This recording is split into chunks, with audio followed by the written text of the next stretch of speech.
आजच्या पत्रकार परिषदेत बोलताना संजय राऊतनी अत्यंत निर्लज्ज विधान केलंय. राऊत म्हणतोय की 1500 रुपये देऊन तुम्ही लाडक्या बहिणींची अब्रू विकत घेताय का?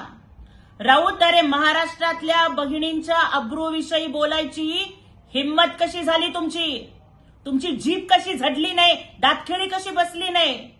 अरे गरीब मध्यमवर्गीय बहिणींच्या अब्रूविषयी बोलायची राऊत लायकी आहे का तुमची? तुमच्या स्वतःच्या बहिणीच्या अब्रूविषयी तुम्ही असंच बोलाल? अरे तुम्हाला फक्त राजकारणातला व्यवहार समजतो राऊत, माया नाही समजणार भावा बहिणीच्या नात्यातली. अरे हे 1500 रुपये म्हणजे भाऊबीजेची ओवाळणी आहे, माहेरच्या चोळी बांगडीचा मान आहे आणि लाडक्या बहिणींचा स्वाभिमान आहे. राऊत खबरदार, जर लाडक्या बहिणींच्या अब्रूविषयी बोलाल तर लाडक्या बहिणी जोड्यानं समाचार घेतील. लाडक्या बहिणींचा अपमान महागात पडेल तुम्हाला.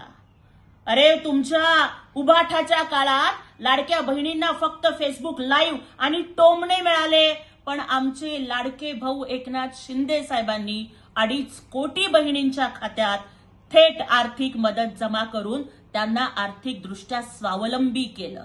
परंतु बहिणींना मदत मिळाली की तुमच्या पोटात गोळा येतो, हे महिला विरोधी विकृत मानसिकतेचं लक्षण आहे.